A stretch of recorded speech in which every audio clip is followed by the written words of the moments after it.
Paulo, onde conversaremos com o Dr. José Luiz Cardoso e Dr. Arnaldo Prata Barbosa, responsáveis pela UTI neonatal e pediátrica deste hospital. Eu acho que, no meu entender, deve colocar, além da UTI neonatal aqui do hospital, a necessidade global de terapia intensiva neonatal no Rio de Janeiro. É uma dúvida que sempre surge até hoje nas discussões que há entre pediatras, neonatologistas, intensivistas e, vamos colocar assim, os colegas mais ligados à clínica ou até à área de saúde, da necessidade real da existência do UTI neonatal num país de terceiro mundo. Tá? Então, em termos estatísticos, em termos americanos, né, foi feito um levantamento e a gente sabe que numa área que abrange uma média de parto de 6 a 8 mil por ano, há necessidade da formação de uma UTI neonatal. Obviamente, no Rio de Janeiro, esse número ultrapassa muito. E se nós colocarmos o que existe e o que precisaria, nós vamos encontrar uma defasagem bem grande, né, Arnaldo? Exatamente. E uma outra coisa muito importante a ser lembrada é que, em termos de mortalidade infantil no Brasil, a mortalidade no primeiro ano de vida, 50% dessa mortalidade ocorre em recém-nascidos. De maneira que, sem dúvida alguma, o advento das unidades de terapia intensiva e de uma melhor assistência materno-infantil irá repercutir, né, nesses índices de mortalidade. Isso já foi demonstrado nos países mais desenvolvidos, né, que a terapia intensiva neonatal foi capaz de reduzir significativamente a mortalidade neonatal, né, particularmente nos recém-nascidos prematuros com menos de 2 quilos. O impacto da criação dessas UTIs neonatais inquestionável, né, na redução da mortalidade. Agora, em termos de Rio de Janeiro, eu acho que nós estamos razoavelmente servidos de UTI neonatal no setor privado, né? No setor público, infelizmente, existe uma carência, a meu ver, ainda muito grande, que, no entanto, existe uma preocupação cada vez maior das autoridades, é o que eu tenho visto, no sentido de corrigir essa defasagem e a intenção de se criar unidades de tratamento intensivo neonatais nas áreas programáticas, né, do Rio de Janeiro. Eu acho isso uma coisa muito boa, né? Sem dúvida alguma, daqui a uns 10 ou 15 anos, essa situação nossa em relação ao serviço público já estará modificada, sem dúvida alguma. E a gente tem que levar em conta, por mais que se diga da validade do custo-benefício, a gente tem noção que realmente você montar uma unidade de terapia intensiva neonatal é um fato que exige recursos. Tá? Eu acho que o que vai se lucrar daí, em termos, primeiro, diminuição da mortalidade, segundo, em termos de qualidade dos sobreviventes, por mais que nós coloquemos que uma criança que viria a morrer se não tivesse uma assistência adequada nesse período, um recém-nascido grave, ele talvez sobreviva na UTI e saia com sequelas. A gente tem que imaginar também, ver o contrário, a criança, a grande maioria, se a gente colocar em termos de volume, que apresenta problemas no período neonatal, não recebe um tratamento adequado, um tratamento, vamos dizer assim, padrão, e posteriormente, devido a isso, vão ser crianças problemáticas. Eu acho que se nós colocarmos um lado que sai da UTI com problema e o que deixou de ir para a UTI por causa disso, ele passou a ser uma criança com sequelas importantes, eu acho que o primeiro grupo é muito pequeno em relação ao segundo.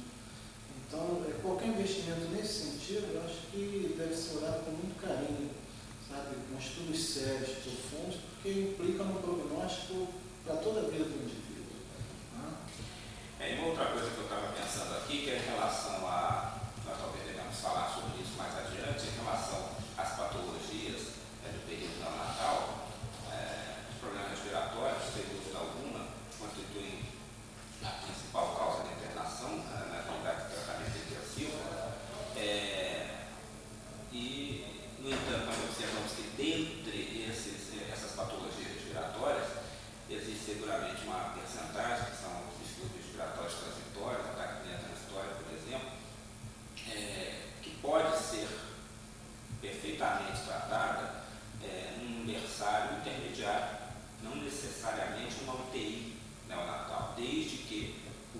hospitais possuam condições mínimas de tratamento desses pacientes. Então, muito provavelmente, com o desenvolvimento de berçários intermediários nos hospitais da rede pública, isso vai levar a uma melhor assistência ao recém-nascido e vai diminuir a pressão de internação nas UTIs neonatais, porque se um berçário tiver dotado de um monitor cardíaco, de uma campana, um RUT, para fazer a oxigenoterapia, a condição de uma enfermagem cuidadosa, de uma equipe médica atenta à condição de se tratar desse tipo de patologia e de alguns outros distúrbios respiratórios, um berçário que não seja propriamente uma UTI, que requer os investimentos de uma UTI. De maneira que não se deve pensar apenas em criação de novas UTIs no Rio de Janeiro, na rede pública, a meu ver, mas sim também de capacitar as maternidades e os berçários já existentes, capacitar esses berçários a dar um nível de atendimento, pelo menos secundário. Né? Isso nós não vemos um nível muito primário ou um nível terciário. Quer dizer, a criança, hoje em dia, uma criança com taquipneia respiratória tem que ser transferida para uma unidade de tratamento intensivo, porque na maioria dos berçários das nossas maternidades não existe nem RUT, não existe nem a campana. Então, é difícil tratar assim, uma patologia simples, né? Que a necessidade saída, né? Eu acho que a necessidade é um plano de regionalização, que já foi implantado em outros países do mundo. Então, onde haja uma triagem, uma sequência gradativa. Mas para isso você precisa ter um número necessário de todas as unidades em termos proporcionais, para não haver distorções, como ele falou. Entendeu? De você ter que transferir uma criança de um berçário direto para uma UTI, porque o berçário não oferece, vamos colocar assim, um mínimo necessário para tratamento de patologias relativamente simples. Tá? Felizmente, que eu saiba, o INAMPS já está com um grupo de neonatologia, está procurando trabalhar nesse sentido. Eu acho isso muito bom em termos de Rio de Janeiro. Isso daí eu acho que equacionaria, coisa que levaria, mas essa é uma solução do problema de uma forma nacional. Né? Você não, evitando todas as distorções que existem. A gente no dia a dia, em termos de serviço público, é muito comum isso. Nós recebemos pacientes que, teoricamente, não há necessidade nenhuma de internação. E, por outro lado, se ele ficar no local de origem, ele não vai receber o mínimo necessário. Agora, em relação particularmente à nossa experiência aqui, né, o que nós temos visto, nós estamos aqui neste hospital há 6 anos, em junho, não temos um movimento, não é um movimento muito grande, nós temos nesse período em torno de 500 crianças internadas e em termos de patologias que necessitam de UTI, nós podemos dizer que, sem medo de errar, que a grande maioria de pacientes que vêm à unidade neonatal nossa que tem problemas respiratórios. A principal causa de internação é o problema respiratório. Associado ou não, ou decorrente de prematuridade ou não. A prematuridade isoladamente, eu acho que, se não me engano, é a nossa segunda causa de internação, a prematuridade. É óbvio que nessa primeira causa, distúrbios respiratórios, frequentemente as crianças que apresentam distúrbios respiratórios são recém-nascidos pré-termo. Então, a primeira causa, distúrbios respiratórios. A segunda causa, prematuridade isoladamente. A terceira causa, infecção, sepsis, de uma maneira geral, isso é muito frequente no nosso meio. E a quarta causa, eu acho que são os distúrbios neurológicos cirúrgicos no período neonatal. Eu me lembro de um levantamento que eu fiz aleatório, em cima de 100 pacientes internados, uma determinada faixa de tempo, mais 50%, ou 60%, 60 e poucos por cento, corresponderiam a um problema respiratório, quer dizer, a grande maioria. E a prematuridade corresponderia em torno de 30%, prematuridade com diagnóstico inicial de entrada. Obviamente, depois essas crianças poderiam apresentar diagnósticos secundários, decorrentes de um período prolongado de internação e complicações inerentes, né? Mas a gente colocaria tranquilamente que 80% pelo menos corresponde ao problema respiratório e prematuridade.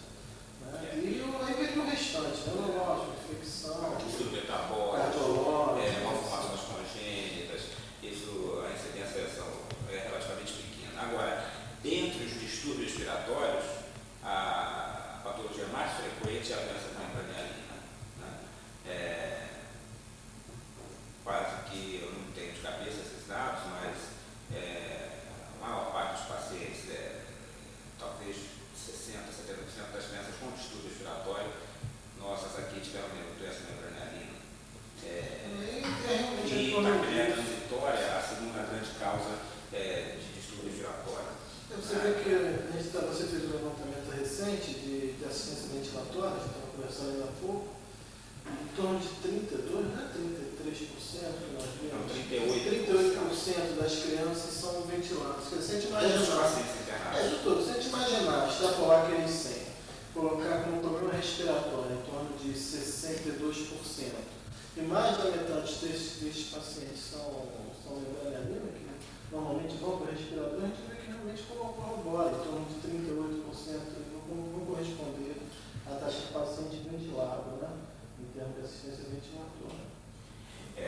A apneia transitória, e eu acho que a terceira causa dos respiratórios, não tenho de cabeça, mas quase certamente sepsis, né? Apneia. Então aí, terceira, quarta causa, sepsis, apneia por prematuridade, ou decorrente de sepsis, enfim.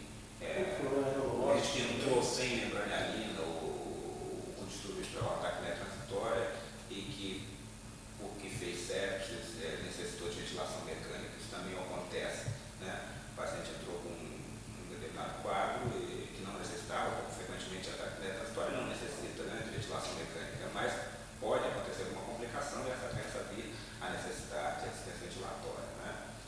Uma criança que internou com uma cardiopatia congênita, por exemplo, quer dizer, na entrada a causa da internação não foi o problema respiratório, né, foi o problema cardiológico, mas essa criança pode vir a necessitar de ventilação mecânica no decorrer da internação, né? Mas acho que a patologia que principalmente leva à ventilação mecânica, a nossa experiência aqui, é a doença da membranialina, né? A segunda, acho que é a apneia, né? Seja como você falou, a apneia das múltiplas causas.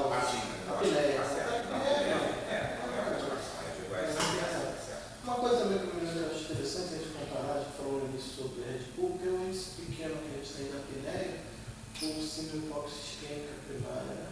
Normalmente as crianças fazem apneia, problema neurológico ou outros, né? Talvez até refletindo que a gente pegou a população que nós prestamos serviço, que apresenta uma assistência perinatal menor nível, diminuindo a incidência de síndrome hipoxisquêmica, né? Grave no caso. Parece não tão frequente, né? Uma coisa comum que a gente encontra na rede pública, né? A incidência de síndrome hipoxisquêmica.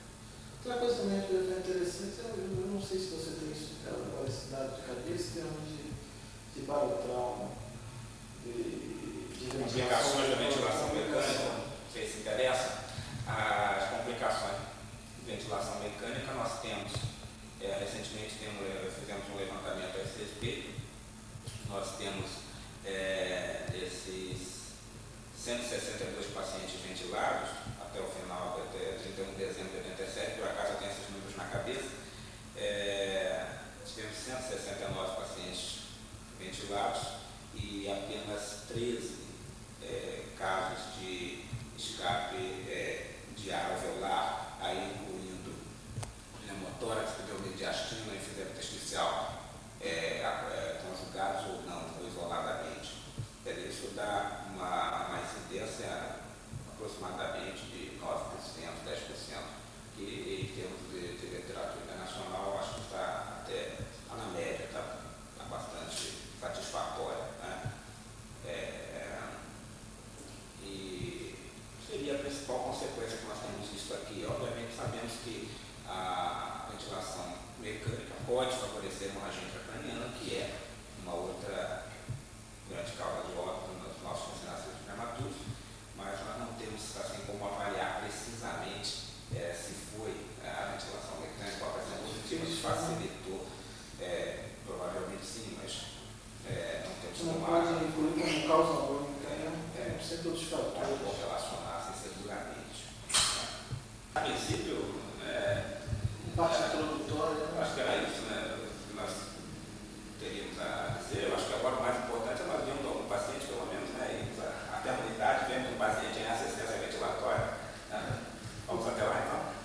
Vamos até. Vamos passar para a parte prática, né? A gente já fez uma introdução inicial. Vamos ilustrar aqui com um pacientezinho que está internado na unidade, uma criança com 7 dias de vida, que, como nós falamos anteriormente, deu entrada por problema respiratório, mais especificamente uma doença da membrana hialina. Ela chegou a ficar no respirador em torno de 6 dias de ventilação. Tá? Fez como intercorrência um barotrauma, essa criança fez um pneumotórax, mas conseguiu ser superado todos os problemas, a doença da membrana hialina se resolveu, o pneumotórax foi drenado e ela está em fase agora, vamos dizer assim, uma fase não crítica, uma fase que já houve a melhora do quadro inicial. Então vamos dar uma olhada aqui e explicar mais ou menos o que está acontecendo aqui com a criança, né?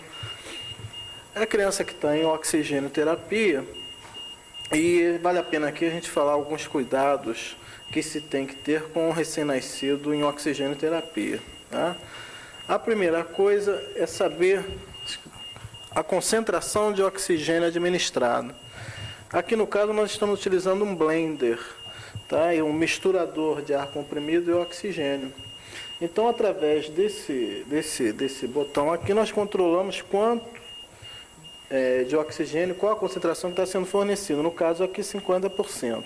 Tá? Um outro artifício que tem, que você pode usar, é um oxímetro. É um sensor que é colocado dentro do ambiente onde está sendo administrado o oxigênio e ele vai registrar qual a concentração que existente naquele local. Bom, saindo do blender, entramos no nebulizador.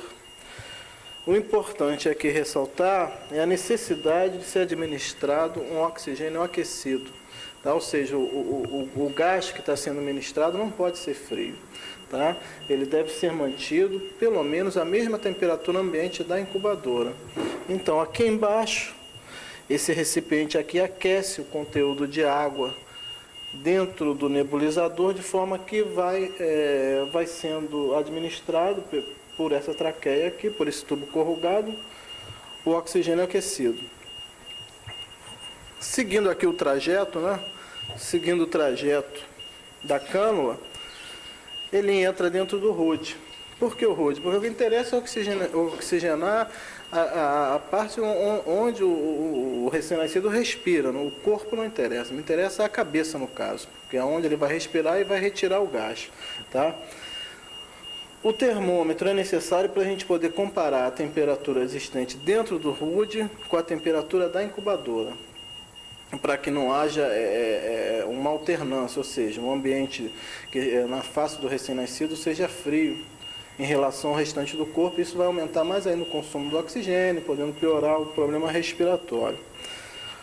Bom, nós já estamos aqui vendo que a gente tem um controle ambiental, agora a gente tem que ter um controle do oxigênio a nível do sangue da criança, tá? Quanto é que está sendo feito? Isso aí pode ser feito de uma maneira através do transcutâneo, que é esse sensor colocado aqui no dorso, tá?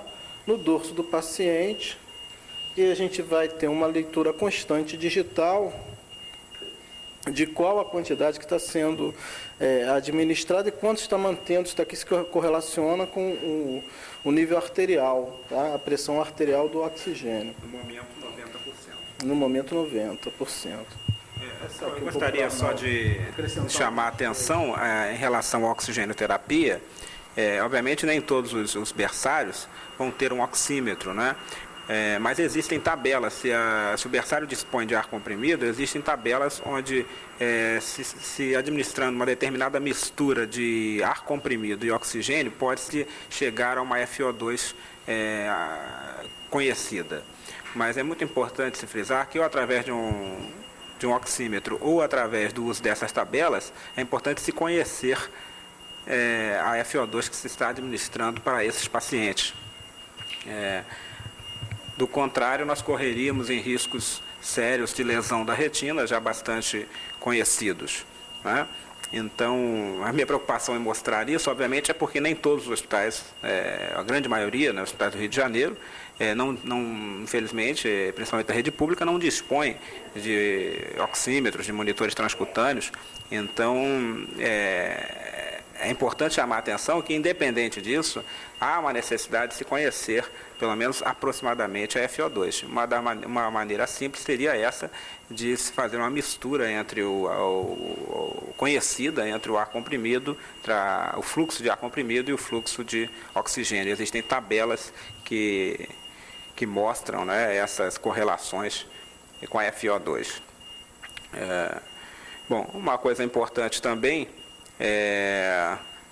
eu gostaria de chamar a atenção acentuar a importância do RUD, né, que ele permite que se tenha um acesso ao paciente, abrindo-se a incubadora, sem que haja uma oscilação muito rápida e frequente da FO2. De maneira que, se o berçário onde está se trabalhando não tem RUD, não há necessidade de que se tenha um RUD deste tipo aqui, um RUD de acrílico, que é um RUD caro. Quer dizer, esse RUD pode ser improvisado. Se o berçário é um berçário pobre, pode-se improvisar isso com um filme de raio-x descolorido. Pode-se utilizar a solução de Milton para descolorir a chapa, ou água sanitária mesmo. Então, aquela película do raio-x fica transparente, recorta-se e se constrói, né, um RUD tão bom, tão eficiente quanto esse. Né? Apenas esteticamente não é tão bonito, mas ele funciona, é eficiente. De maneira que não há, a meu ver, não há razão para se utilizar aquela tradicional borrachinha de oxigênio na incubadora. Isso é uma coisa que tem que ser frisada, né? Mesmo que o berçário seja pobre, eu acho que pode-se improvisar um RUD, sem administrar aquele famoso oxigênio diretamente na incubadora, que não é seguro, não vai ajudar o paciente. As concentrações obtidas ao redor da face, com esse sistema de administração de oxigênio, nós sabemos que essas concentrações são baixas. Uma outra coisa importante que eu gostaria de ressaltar olhando para esse paciente é a importância do decúbito. Nós sabemos que o paciente com distúrbio respiratório, principalmente recém-nascido pré-termo, em decúbito ventral, ocorre uma facilitação da dinâmica respiratória, não é? O processo a mecânica respiratória se torna mais equilibrada, não é? Há uma estabilidade da caixa torácica, diminui-se a sobrecarga de trabalho sobre o diafragma e, portanto, com essa posição em decúbito ventral, nós reduzimos a possibilidade de fadiga muscular diafragmática e, portanto, de apneia. De maneira que, se for possível, sempre que for possível, deve-se adotar o decúbito ventral. Né? Controle do paciente, importante se verificar através de gasometria, né, ou de catéter arterial, ou caso não haja transcutâneo, né, arterial umbilical, ou através do monitor transcutâneo nos pacientes mais graves. Né. Mas é importante que se faça esse controle. E eu gostaria de chamar a atenção que, durante o processo de coleta da gasometria arterial, quando se punciona a artéria, quase que certamente o PO2 cai. Então, o resultado do PO2 refletido numa gasometria arterial, ele certamente não reflete o estado do paciente naquele momento. Então, tem que se ter muito cuidado em relação a isso. Um PO2 baixo numa gasometria arterial, muitas vezes pode refletir apenas o estresse no momento da coleta. Né? Obviamente, o transcutâneo com o paciente, no momento nós vemos o paciente dormindo tranquilamente, o transcutâneo de 90 milímetros de mercúrio. Isso reflete, se nós colhêssemos agora uma gasometria, a punção com agulha certamente poderia trazer essa PO2 para 60, para 50. Então, nos berçários que não têm monitor transcutâneo, é importante fazer essa ressalva para que não se interprete mal o resultado obtido numa coleta gasométrica. Aí, eu acho que é importante correlacionar com a clínica e com o nível de PCO2. Se o PCO2 estiver normal, é a clínica satisfatória. Esse PO2 obtido na gasometria deve ser visto com certas reservas. Não é? Mais alguma coisa, Zé? Você quer comentar? Apesar do paciente já ter saído da prótese ventilatória, acho que vale a pena falar um pouquinho sobre o respirador que nós utilizamos, né? Que a gente ganhou alguma experiência. A gente começou a utilizar esse respirador há 6 anos atrás, esse tipo de respirador, e até agora os resultados têm sido bons, né, Arnaldo? Nós utilizamos esse tipo de respirador aqui na nossa unidade. É um respirador por tempo e fluxo eletrônico, tá? Ele tem vários dispositivos que permitem utilizarmos com um bom controle de segurança, tá? Então, primeiro, isso característica, deixar claro que não é comum somente a esses respiradores, mas há vários outros existentes, tá? Então, é o controle do percentual de oxigênio fornecido, tá? Isso aqui é feito através de um botão aqui em que nós regulamos qual a quantidade fornecida para o paciente. Aqui um seletor de fluxo, tá? Fluxo baixo ou lento. Esse respirador, apesar de ser usado em neonatologia, ele pode ser usado também para paciente de maior peso, tá? Dependendo da seleção do fluxo indicado. E aqui alarmes de pressão alta, baixa, o tempo que o alarme vai disparar. Aqui embaixo é um respirador fácil, de fácil manuseio. Nós marcamos a frequência, o tempo inspiratório, e aqui ele fornece a relação em ex automaticamente. Fluxo, nível de CPAP ou PIP, pressão e o tipo de ventilação empregada, CPAP, MV, e no caso aqui o teste para testar os alarmes, se estão todos funcionantes ou não. Essa criança teve nesse respirador, tá? E não houve assim nenhuma intercorrência maior em termos de problema de adaptação à prótese, tá? Nós não temos experiência com respiradores volumétricos, né, Arnaldo? Nós não costumamos utilizar. No período neonatal, realmente nós não utilizamos, tá?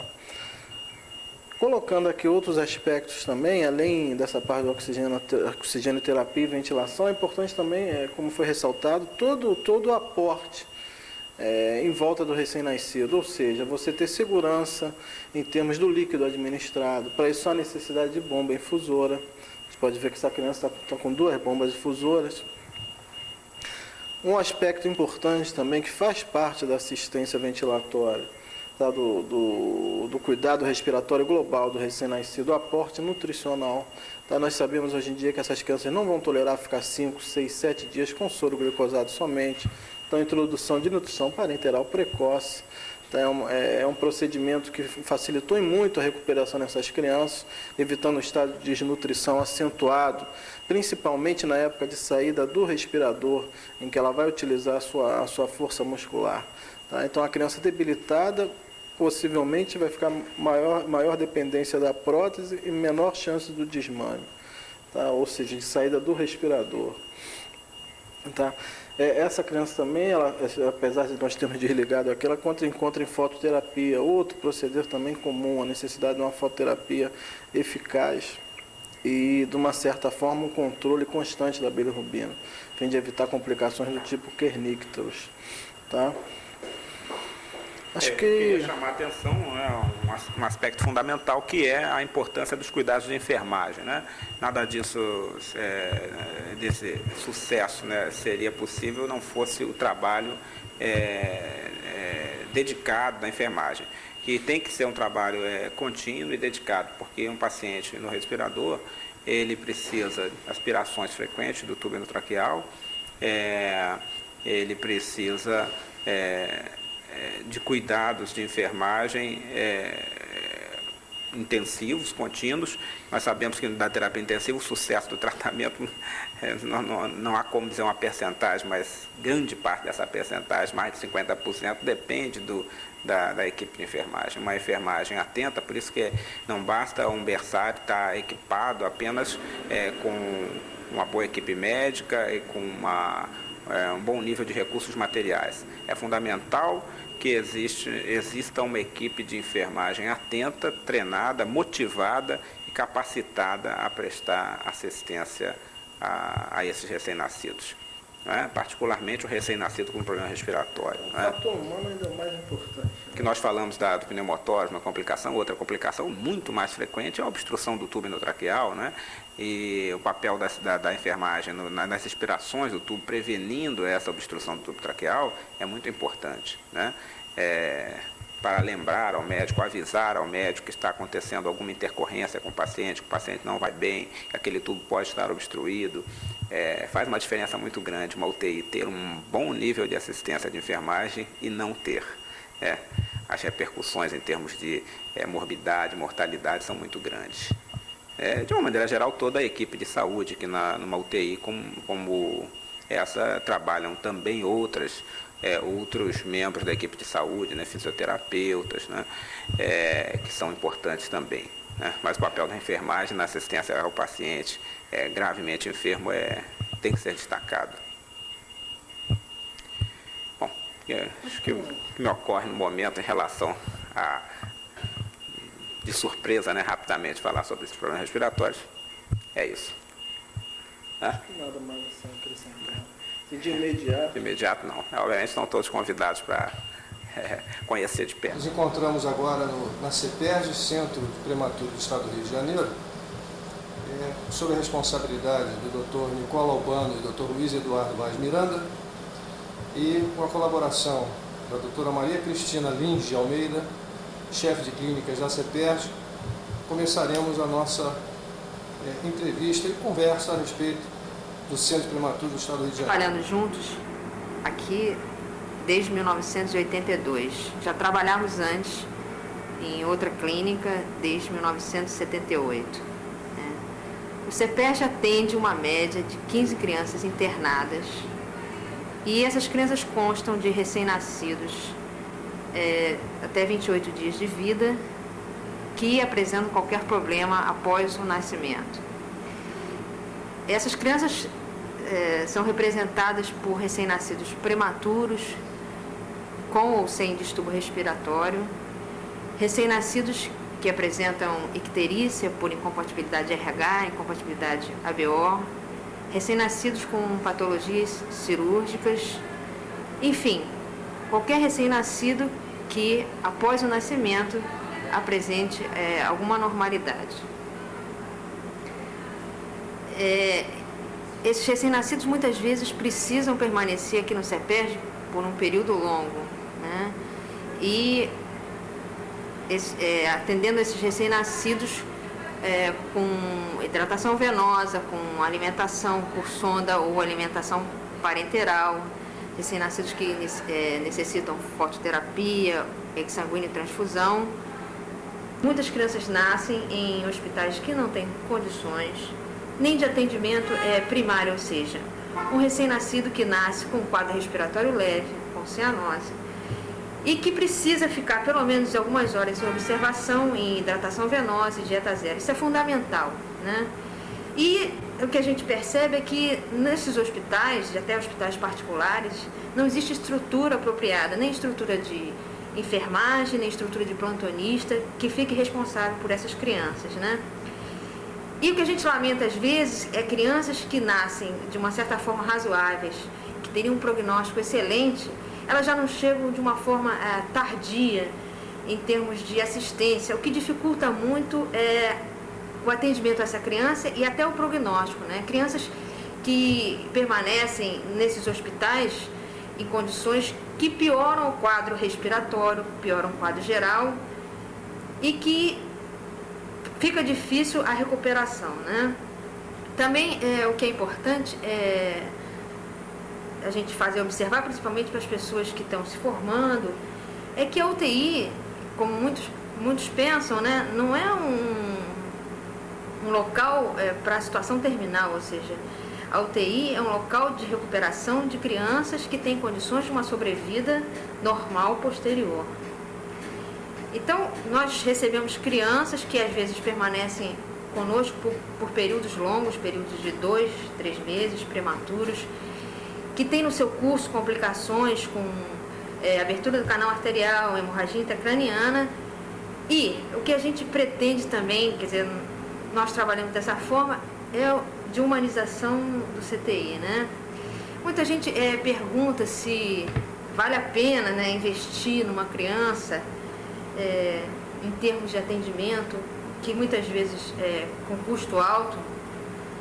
Por isso mesmo que normalmente as UTIs trabalham com convênios com empresas que normalmente arcam com essas despesas durante o período de internação, né? A nossa satisfação na alta de uma criança que às vezes permaneceu conosco durante um período grande, eu acho que responde a essas perguntas, né? Eu gostaria de ler o que foi escrito por uma mãe, até num papel nosso, né? Após a alta de um neném prematuro com menos de 1 quilo, que permaneceu conosco durante 3 meses, né? E que teve uma série de complicações, ficou no respirador, teve períodos de melhora, teve períodos de piora, e que a mãe, quer dizer, permanece conosco, acompanhando cada passo dessa terapêutica, conversando conosco, sabendo das pioras e das melhoras, sorrindo a cada ganho de peso, a cada melhora da criança, né? Eu só queria acrescentar, acho que essa imagem que se faz do CTI é muito em função da ideia de morte que existe no CTI.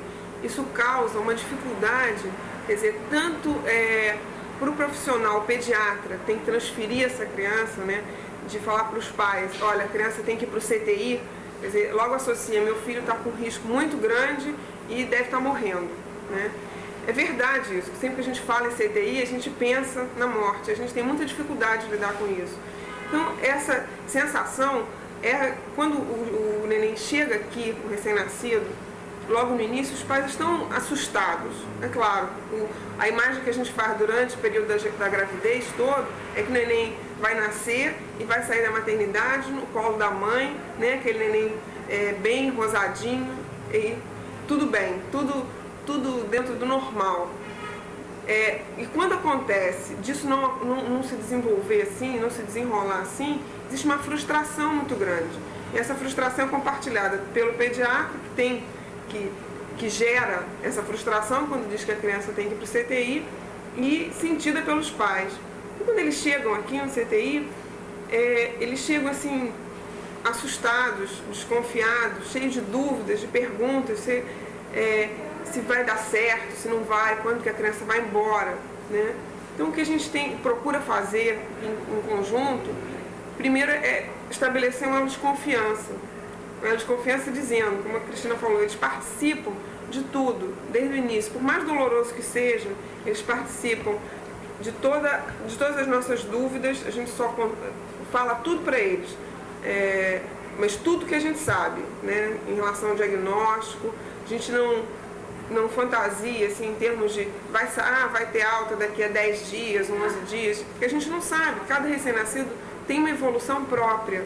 Então a gente, passo a passo, no dia a dia, a gente vai dizendo as melhoras, se houver algum retrocesso, a gente diz também, porque cada recém-nascido é único, mesmo com a patologia semelhante, eles vão responder de maneira diferente à terapêutica.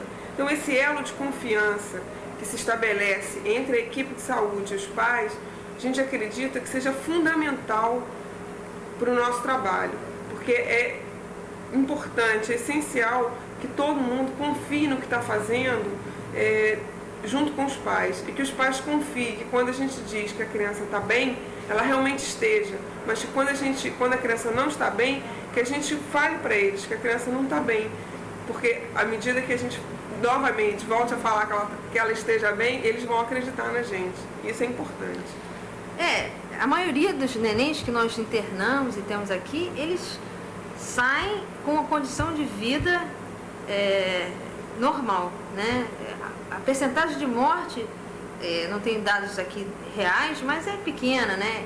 E em termos de sequela, que muita gente questiona, mas vão investir tanto para o recém-nascido sair em sequela, né? São pequenos também aqueles, pequena parte que sai desse tipo de sequela, e são os recém-nascidos que chegam a nós mais tardiamente, né? E com patologias, por exemplo, asfixia perinatal, né? O neném que nasce em condições precárias, é assistido em condições precárias, chega a nós já num estado de convulsão subentrante, necessitando medicações, mais de uma medicação anticonvulsivante. Sim, esses recém-nascidos têm um prognóstico mais reservado, né? Eu acho que é até importante falar, porque a gente fica com a imagem de que seria só os prematuros que precisariam de vir para o CTI.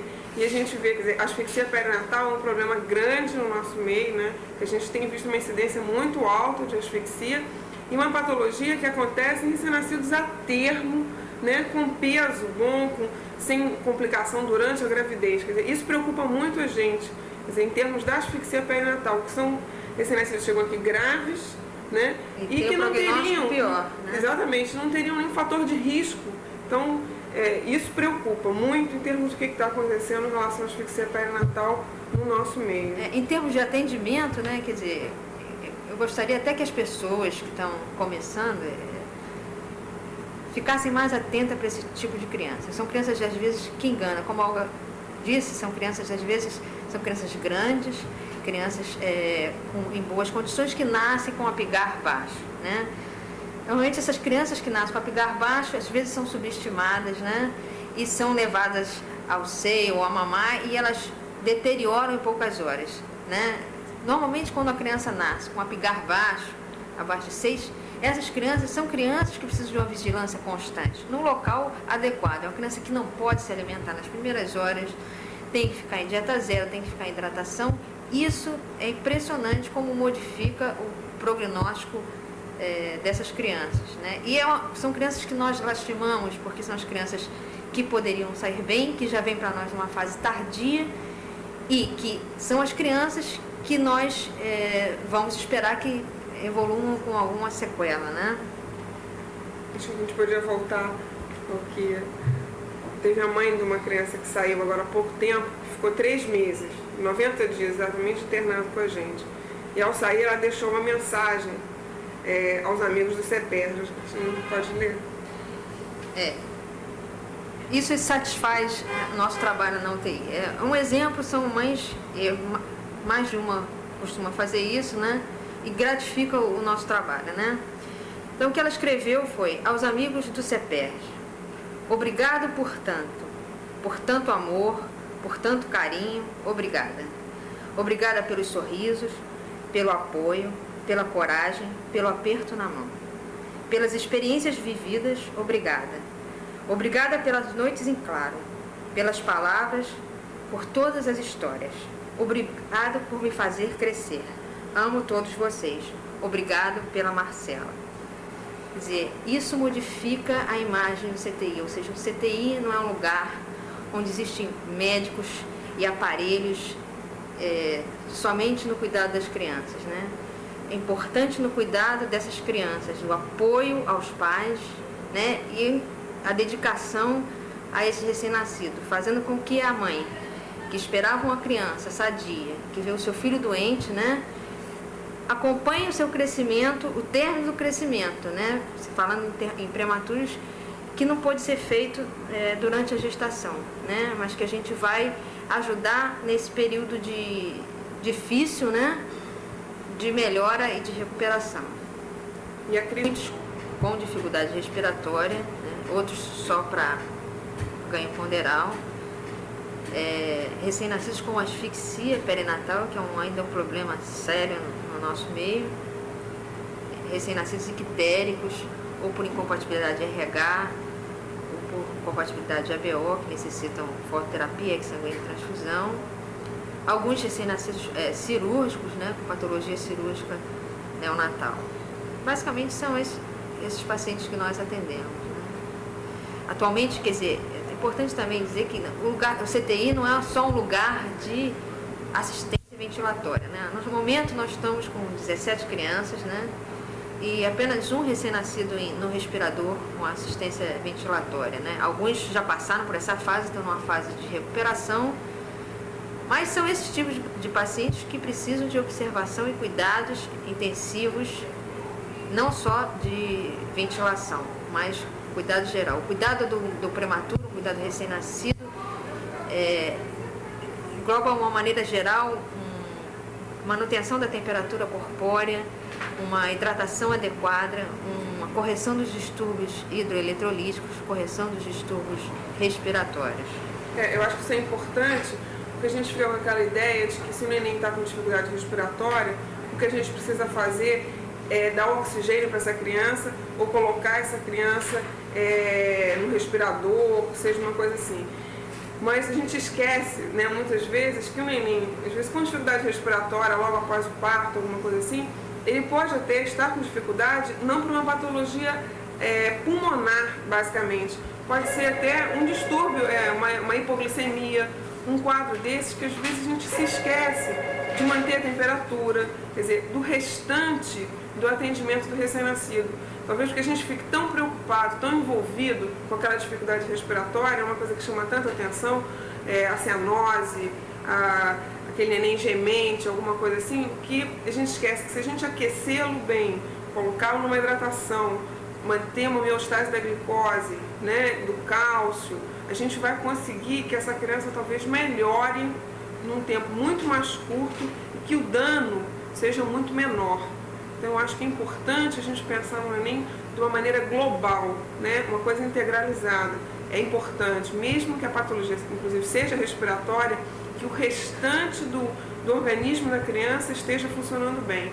Porque se ele tiver, por exemplo, com a pressão, mesmo a pressão arterial, se ele tiver uma pressão arterial baixa, um débito diminuído, não vai adiantar a gente dar oxigênio, porque a gente não vai chegar o oxigênio nas células, né? Então a gente tem que manter essa criança equilibrada do ponto de vista global. Isso é fundamental.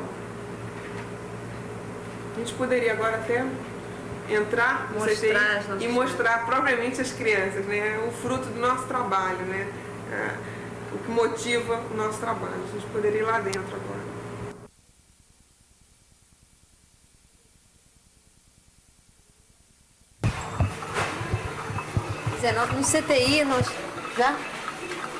No CTI nós temos crianças de risco, né, com diferentes patologias, e os prematuros que têm um sistema imunológico de defesa precário, né? A principal via de contaminação dessas crianças, que são crianças de altíssimo risco para a infecção, são as mãos dos médicos, as mãos da enfermagem, que lida com esse tipo de criança. Então a principal medida profilática é a lavagem rigorosa das mãos, né? Essa lavagem é feita na entrada do CTI e a cada manuseio de cada criança, ou seja, se estamos dentro da sala e vamos manusear a criança, nós retornamos e lavamos as mãos, né?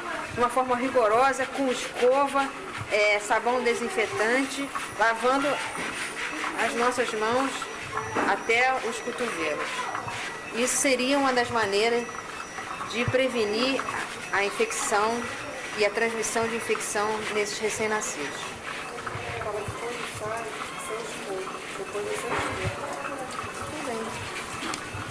Estamos diante do Bruno. O Bruno é um prematuro que está conosco há 4 dias. É um prematuro de 31 semanas, que pesou 1,2 kg e veio para nós com uma dificuldade respiratória leve. Teve uma asfixia perinatal, inicialmente ficou em oxigênio terapia e evoluiu com apneia, sendo necessidade ventilação, intubação e ventilação em parâmetros baixos, basicamente por causa de apneia. Atualmente é o nosso único recém-nascido em assistência ventilatória. Como vocês podem ver, que neném, que além da assistência ventilatória, ele está numa unidade de calor irradiante, um berço aquecido, com a finalidade de manter a temperatura corporal. Está em hidratação venosa e dieta zero. A hidratação venosa por bomba infusora e em fototerapia, né? Esse neném, como é costume na evolução dos prematuros, evoluiu com icterícia, sem incompatibilidade sanguínea, uma icterícia, ele não é nem que nasceu com equimoses, nasceu com asfixia, com problema respiratório, desenvolveu uma icterícia que havia risco de impregnação do sistema nervoso central, inclusive foi submetida a um exsanguíneo transfusão, uma coisa que as pessoas não estão muito acostumadas, mas exsanguíneo transfusão também é feita em prematuros de risco com níveis altos de bilirrubina, por fatores diversos, por absorção de hematomas, infecção, e já fez exsanguíneo e atualmente está em fototerapia. Já está numa fase melhor, está ativo, reativo, e está em fase já no 4º dia de melhora do quadro geral. Eu queria falar sobre o CPAP. No recém-nascido, tem suas indicações, né? Uma das indicações de intubação e ventilação do recém-nascido é a insuficiência respiratória com necessidades progressivas de oxigênio, que não se consegue manter uma pressão de oxigênio sanguínea em níveis satisfatórios, né? Quando nós estamos com o paciente no RUD, com concentrações altas de oxigênio, e isso não é suficiente para manter a oxigenação normal, isso torna uma indicação de ventilação. Outra indicação de ventilação nos recém-nascidos seria uma retenção progressiva de CO2, né? A gente espera que os níveis normais estejam entre 55 e 60 de PCO2, né? Acima disso, nós indicamos ventilação assistida. E outra indicação seria a apneia, né? Que foi o caso desse neném. Ele está no respirador, que é o Bornes, de pressão, em parâmetros baixos, porque a indicação para esses recém-nascidos foi de apneia. Ele está com 21% de oxigênio, ou seja, a concentração normal, com um MV de 5 e uma pressão que oscila entre 15 e 18. Quer dizer, parâmetros baixos só para assisti-lo na apneia. Acho que é importante a gente lembrar que o oxigênio não deve ser administrado puro. Assim, ele deve ser sempre administrado de uma forma umidificada e aquecida. Isso sob qualquer via. A gente pode observar no próprio respirador, tem uma unidade de umidificação e aquecimento no Bornes, tá? E sempre deve ser feito dessa maneira para evitar o ressecamento das vias aéreas do recém-nascido, tá? Ele pode perder calor por aí também e ressecar, o que vai dificultar a nossa tentativa terapêutica. Não deve ser feito somente quando a gente está fazendo respirador, quer dizer, só quando a criança está entubada. O oxigênio, sob qualquer via de administração, deve ser sempre umidificado e aquecido. Quando a gente utiliza o OxyHood, por exemplo, o capacete, também deve ser com umidificador e esse umidificador aquecido. De assistência a esses recém-nascidos com problemas respiratórios, que nós estamos usando há pouco tempo, e que reduziu em muito a nossa necessidade de permanência no respirador, foi o uso do CPAP nasal, né? O CPAP nasal a gente utiliza em crianças com dificuldade respiratória, com retrações, taquipneia e aumento progressivo das necessidades de oxigênio. Ele está basicamente indicado naquelas crianças com atelectasia difusa. Um bom exemplo é a membrana hialina. A importância do CPAP é que, em termos de custos, até para unidades assistenciais de padrão de menos recursos, é que isso é viável, né? O CPAP, como eu disse, altera o curso dessas doenças, diminuindo a necessidade de permanência dessas crianças no oxigênio e diminuindo principalmente as complicações da fase aguda, como o exemplo o pneumotórax, e até as complicações crônicas, como displasia broncopulmonar. Atualmente nós não temos nenhuma criança no uso do CPAP, mas eu gostaria de mostrar a simplicidade da peça, né? Uma peça que tem prongas nasais, né? São tamanhos diversos, né? Tem 3 tamanhos, dependendo do tamanho do recém-nascido, né? Que é colocado nas vias aéreas, né? Com 2 fontes, uma fonte de ar comprimido e uma fonte de oxigênio, em que, através dos fluxos, nós podemos avaliar a concentração de oxigênio que está sendo administrada a esse pequeno paciente. E uma outra extremidade em que é mergulhada num circuito de água, né, que dá uma pressão em torno de 5 centímetros de água, né? Isso funciona como um aumento da capacidade residual nessas crianças prematuras. É importante, eu acho que é uma alternativa simples e viável em hospitais de menos recursos. É uma coisa que está sendo utilizada há pouco tempo, mas o pouco que nós podemos observar foi bastante útil em termos de assistência a esses prematuros e recém-nascidos com dificuldade respiratória. O Antônio é um prematurinho que está conosco há 11 dias, né? Prematuro que nasceu com em torno de 700 gramas e com uma idade gestacional em torno de 34 semanas. Internou conosco por prematuridade, dificuldade respiratória. Tinha alguns fatores de risco, a mãe tinha ruptura precoce de membranas, fez uso de antibiótico terapia e ele evoluiu com um quadro respiratório leve que precisou permanecer no oxigênio por um período curto. Tinha um fator de risco para infecção, que era a prematuridade, mas mãe com bolsa rota prolongada e uso de antibiótico. Foi logo iniciada a antibiótico terapia precoce.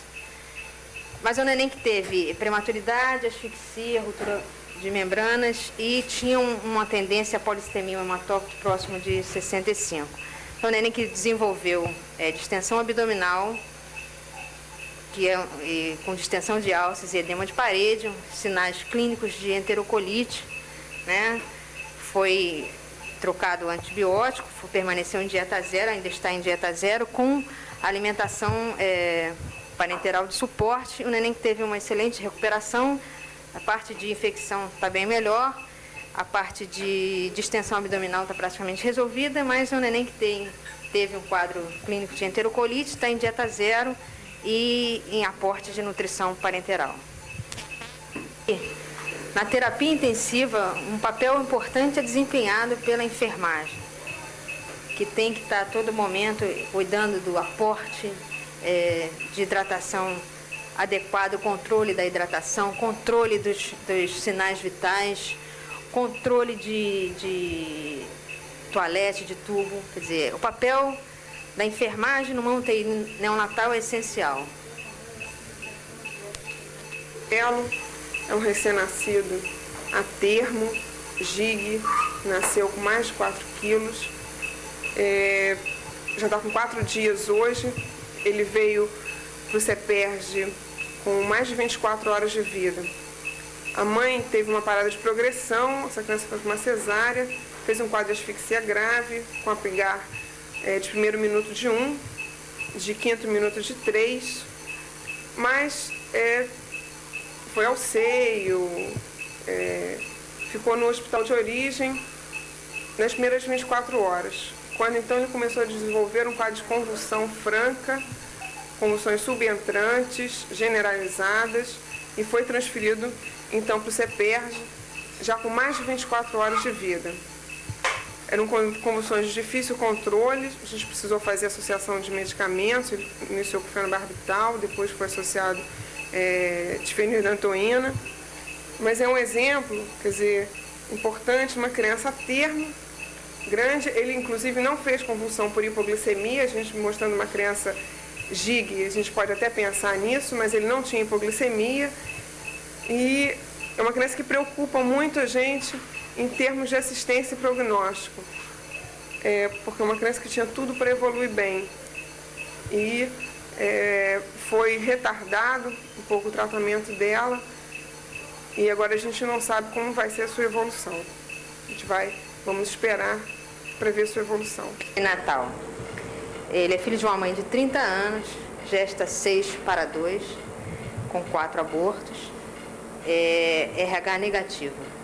Neném que foi acompanhado durante a gestação, fez 3 transfusões intraútero e essa gestação foi interrompida com 34 semanas e o peso do neném foi de 2,300.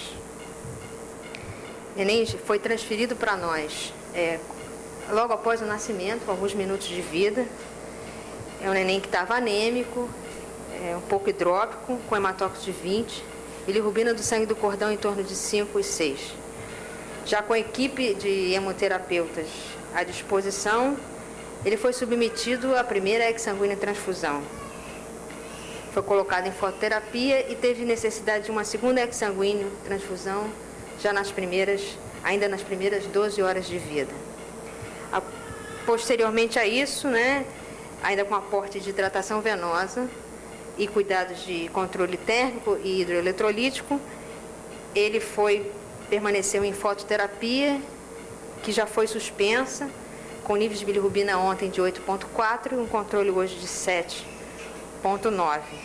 Já está fora da hidratação, já está em alimentação e já está numa fase praticamente de recuperação, neném de altíssimo risco, que vai sair em excelentes condições. Que está conosco há 82 dias, ele veio para cá por prematuridade e dificuldade respiratória, nasceu com 1.000 gramas, com menos de 29 semanas. Teve uma asfixia perinatal com Apgar de 2, 5 e 6. E aqui ele permaneceu em assistência respiratória, no respirador durante algum tempo, complicou com hemorragia intracraniana, que foi acompanhada com ultrassom e já reabsorveu. Complicou também com persistência de canal arterial, com descompensação hemodinâmica. Necessitou, inclusive, de fechamento cirúrgico desse canal. Atualmente ele está em franca recuperação, pesando 1.650 gramas, recebendo alimentação ainda por gavagem e, muito importante, recebendo carinho dos pais.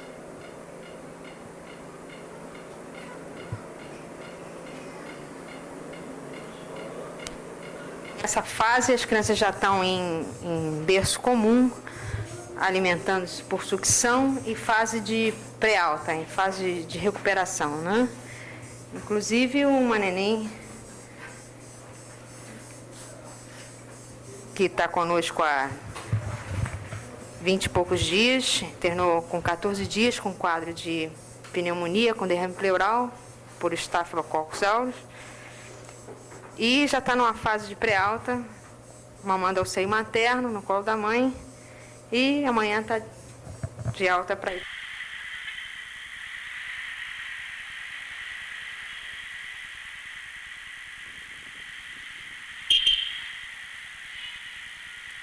Urgiu e nós resolvemos nos instalarmos no mesmo prédio, na mesma área física, e que assim nós cobriríamos tanto a parte neonatal quanto a parte pediátrica. E nesses 2 últimos anos, nós internamos já cerca de 600 pacientes aqui na Neonatal Lagoa. E nós dispomos atualmente de 14 leitos, e esses leitos são ocupados principalmente por 3 faixas ou 3 características de recém-nascidos. Em primeiro lugar, são recém-nascidos prematuros. Esse é o nosso maior contingente de pacientes. Representam cerca de 50% dos nossos pacientes. Em segundo lugar, vem aqueles recém-nascidos que a gente chama de borderline, prematuro, final de prematuridade, início de termo, em que a patologia básica seria uma adaptação respiratória do tipo taquipneia transitória. Nós temos também um contingente grande de recém-nascidos a termo, ou às vezes pós-termo, com a chamada asfixia perinatal. São pacientes gravíssimos. Nós temos atualmente um internado na UTI, requerem assistência ventilatória, com frequência fazem a insuficiência cardíaca, isquemia miocárdica, e realmente são recém-nascidos de extrema gravidade. E finalmente são aqueles pacientes independentes do grau de gestação, ou seja, do tempo de gestação, se é prematuro ou a termo, que desenvolvem infecção neonatal. Nós não temos uma maternidade, portanto 100% dos nossos pacientes são provenientes de outras maternidades.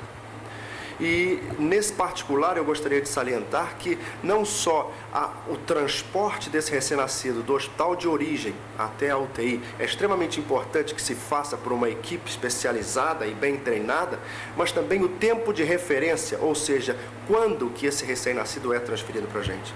Infelizmente, muitos hospitais de origem ainda tentam segurar o recém-nascido potencialmente grave por um período de tempo maior do que nós gostaríamos. E quando nós somos chamados, já foram tentadas diversos procedimentos e o recém-nascido deteriorou consideravelmente. Isso diminui muito a nossa chance com esse recém-nascido. Por outro lado, é com frequência que nós encontramos em hospitais de origem recém-nascidos em insuficiência respiratória, hipotérmicos, hipoglicêmicos. Quer dizer, eu acho que em hospitais de origem poderia ser criada, eu diria, uma unidade intermediária, ou mais do que isso, se o pediatra de plantão na casa de saúde ou no hospital de origem tivesse um pouco mais de atenção no tocante à temperatura do recém-nascido, a manutenção da homeostase, do equilíbrio térmico e hemodinâmico, eu acho que nós conseguiríamos pegar esse recém-nascido um pouquinho melhores condições do que geralmente a gente encontra esses nenéns. Ou às vezes a gente vê aqueles outros serviços em que, frente a qualquer anormalidade, como por exemplo uma adaptação transitória, eles transferem o recém-nascido para uma UTI neonatal. Então eu quero dizer que na UTI neonatal você pode ter recém-nascidos de extrema gravidade, como é a grande maioria dos nossos pacientes, de média gravidade, também um grande contingente, e uma pequena porção de recém-nascido que na realidade não tinha nenhuma indicação de UTI neonatal. 20 a 30% dos recém-nascidos que nós internamos na UTI são necessários nós fazermos a ventilação mecânica, a ventilação assistida. Um grande contingente dele, eu diria 50% dos nenéns que chegam aqui, 50% a 60% apresentam insuficiência respiratória. Desses, 20 a 30% necessitam de ventilação. Hoje em dia nós estamos desenvolvendo não um novo método de ventilação, mas novo no sentido que nós estamos usando cada vez mais em recém-nascidos de baixo peso e prematuro, que é uma assistência ventilatória que não necessita de intubação, é uma chamada pronga nasal, ou seja, é uma pressão positiva contínua em vias aéreas, através de um catéter nasal, e com isso a gente tem conseguido diminuir muito a incidência ou a necessidade de intubação traqueal nesses casos. Eu acho que esse tipo de ventilação que nós estamos fazendo um estudo prospectivo e controlado nesse respeito, vai nos poder dizer, eu acho que o resultado disso vai nos capacitar a dizer, em aproximadamente 10 a 12 meses, quantos recém-nascidos nós tivemos, quantos recém-nascidos nós ventilamos, o nosso índice de acerto, as nossas complicações e os efeitos colaterais.